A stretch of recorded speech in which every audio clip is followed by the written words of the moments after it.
We're at Douglas Park in Santa Monica. This was an early installation.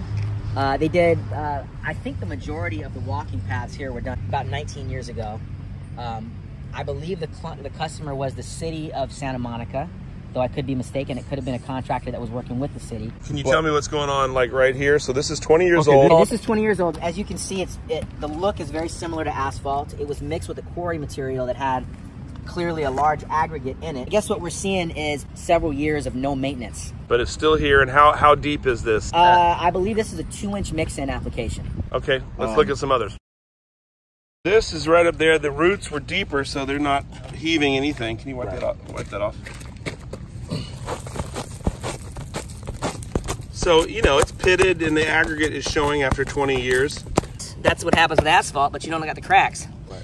And you do have a spot where the root showed something, but... I mean, that's a heave. I mean, obviously, just like any other pavement, asphalt, concrete, that's not something that you're going to be able to avoid with any paving product. Roots are roots. They're always going to be a problem for anything. Looks great. I mean, this is 20 years old.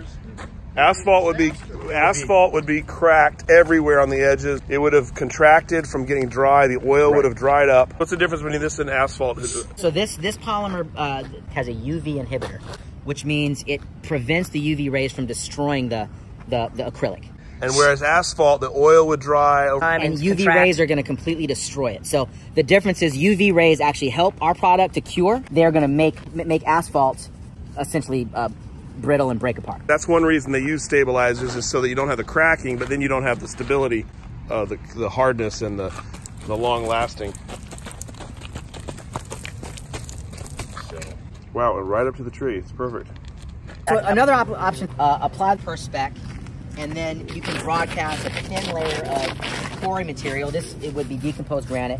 So what you're looking at looks like it's just an area that, you know, is for the most part untreated material. But you're not going to have weeds growing up. As you can see, you wipe away the decomposed granite, you can see you got a 2-inch paved area.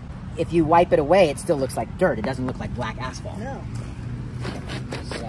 Tell us about this. So it's pitted. It's been here 20 years. So rain has hit it, and the aggregate is showing more. So what could you do to clean that up? So what we're going to do is we're going to create a slurry with a similar or the same aggregate, and what we can do is trowel that over the surface. And it'll look exactly the same? It just depends on what if you get the quarry material that looks the same, then yes. You probably want to use a quarry material, an aggregate that had larger rock in it. You probably want to use something a little And it will adhere to this, especially this, because it's already pretty rough from weathering over 20 years. So the new will adhere to the old. So yeah, so what you're essentially doing is just doing a surface.